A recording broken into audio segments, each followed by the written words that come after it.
안녕하세요. 11월 8일 월요일입니다. 한 주간을 새롭게 시작하는 날입니다. 오늘부터 3일 동안은 비가 오고 온도도 많이 내려간다고 합니다. 관리를 잘 하시는 게 좋을 것 같고요. 한 주간 동안도 이제 겨울이 오고 있는 것에 대한 채비를 잘 하셔야 되겠습니다. 오늘 말씀은 사도행전 20장 36절에서 38절입니다. 이 말을 한 후 무릎을 꿇고 저희 모든 사람과 함께 기도하니 다 크게 울며 바울의 목을 안고 입을 맞추고 다시 그 얼굴을 보지 못하리라 한 말을 인하여 더욱 근심하고 배에까지 그를 전송하니라. 아멘. 어제도 말씀을 드렸습니다마는 하나님의 일을 앞장서서 하는 설교자들이 금이나 의복을 탐한다면 자격이 없는 거지요.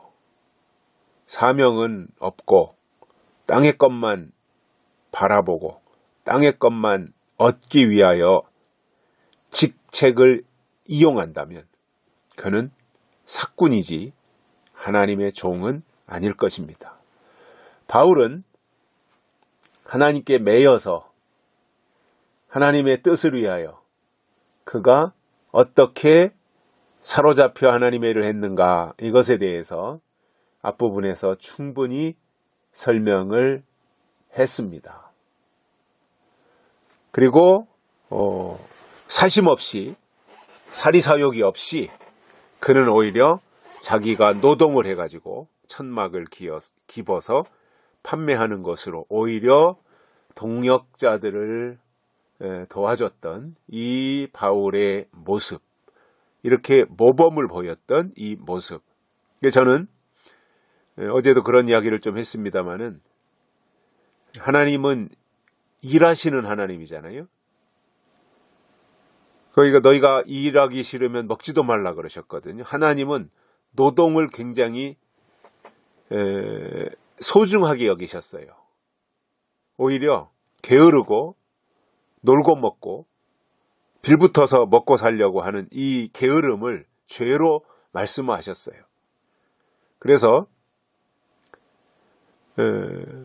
교회 일을 하는 사람들이, 물론 이제 교회가 여러 가지 여건이 된다면 교회에만 충성을 해야죠. 교회 일에. 그런데 요즘 교회 하는 거나 목회 여건이 그렇게 녹록치가 않지 않습니까? 어디를 보더라도. 그래서 지금은 교회가 점점점 숫자가 줄어드는 시대라 그러잖아요. 과거에는 일주일이면 몇 개씩 전국적으로 개척교회가 생겼는데 지금은 오히려 교회 숫자가 점점점 줄어들고 교회가 생존 경쟁에서 도태돼 가지고 이제 밀려나는 그러한 상황이 되다 보니 이제 교단 차원에서도 어떠한 목사의 이중직 이런 얘기들이 나오더라고요. 목사직만 해가지고는 밥 먹고 살기 어려우니까 또 다른 일을 하는 것에 대해서 허용하자. 요즘에 보면 여러 가지 이제 다양하게 일하는 택시 운전하는 목사님들도 계시고 이러한 여러 가지를 볼 때 오히려 그것에 대해서 뭐라 그럴까요? 좀 귀하게 봐줘야 될 필요도 있다라는 거지요. 왜냐하면 하나님의 일을 하겠다고 공부를 하고 또 안수를 받았는데 현실적으로 보니까 안 되잖아요. 우리 시찰회나 노회에도 보면 다 그래요. 이게 우리 노회나 우리 시찰회는 또 우리 합동측 총회 축소판이 되지 않겠습니까? 그러면 우리 동안주 노회인데 동안주 노회 상황이 그렇다면 다른 노회 가봐도 다 비슷할 거란 말이에요. 거기서 거기겠죠. 큰 교회 몇 개 있고 나머지는 다 이제 작은 교회 소규모 그냥 근근히 개척교회 형태를 벗어나지 못하고 있는 그 모습이잖아요. 우리 이제 노예가 과거에는 이제 안주노예라고 하는 하나로 있었는데 그때는 교회가 한 130개 이 정도 교회가 됐거든요. 130여 개.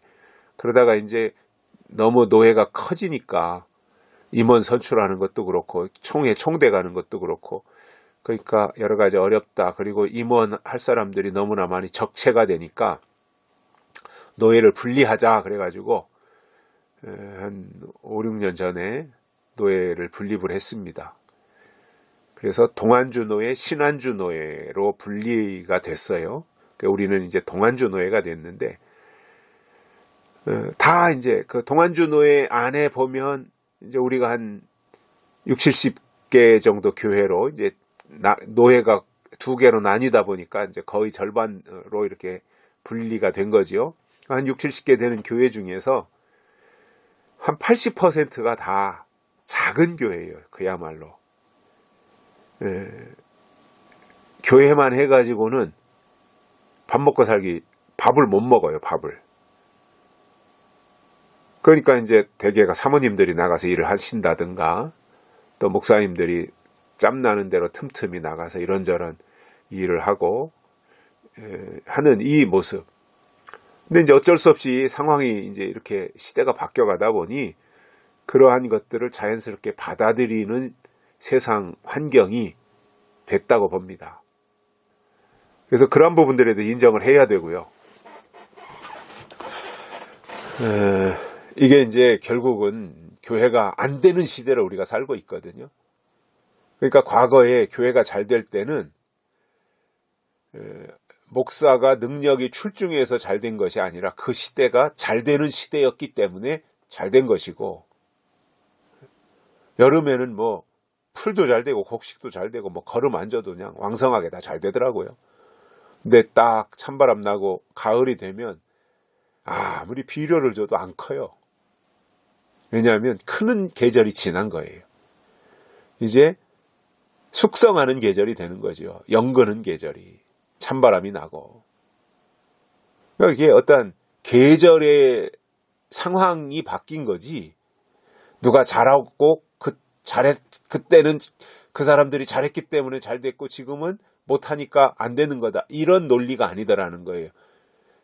그 시대는 잘 되는 시대였기 때문에 십자가 종탑만 세워놔도 사람들이 몰려왔었지만 지금은 아무리 시설을 잘 해놔도 사람들이 교회를 외면하잖아요. 안 오잖아요.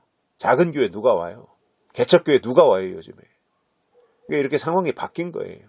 그럼에도 사명감을 가지고 선지 학교에 가서 공부를 하고 목사가 돼서 헌신하겠다고 했는데 목회 현장에 나와 보니까 이게 만만치가 않은 거예요.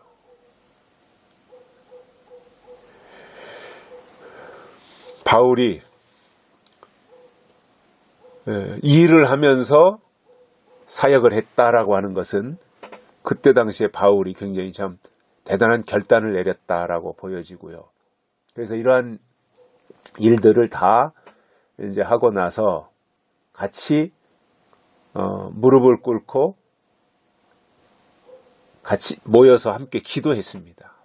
아마 이제 송별 기도 이런 것 같아요. 송별 기도. 그러니까 이제 마지막이라고 하면 사람들이 또 뭔가 좀 마음이 좀 그렇잖아요. 이제 이게 마지막이다라고 하면 아마 이제 바울과의 관계도 그랬으리라고 보고요. 그러니까 무릎 꿇고 기도하면서 막 다 크게 울고 바울의 목을 안고 입을 맞추고 이러한 그 모습이 만들어진 거기에서 나타난 거예요. 이게 얼마나 아름다운 장면이에요. 그죠? 참 아름다운 거예요. 그리고 이제 다시 그들이 얼굴을 보지 못하리라 한 말을 바울이 이제 우리는 다시 왜냐하면 바울이 그때 당시에 계속 그 전도 여행을 다녔거든요. 한 군데 머물러서 사역한 것이 아니라 1차, 2차, 3차 전도 여행을 다니니까 한 군데 갔던 곳을 또 온다는 것이 쉽지 않은 상황이거든요. 그래서 이제 다시 얼굴을 보지 못하리라고 말을 한 것으로 인해서 다들 울고불고 했고 또 근심하면서 배까지 쫓아가서 바울을 전송해주는 이 아름다운 모습을 우리가 보게 됩니다. 저는 정말 한 교회를 섬기는 믿음의 지체들의 관계가 이래야 된다고 봅니다.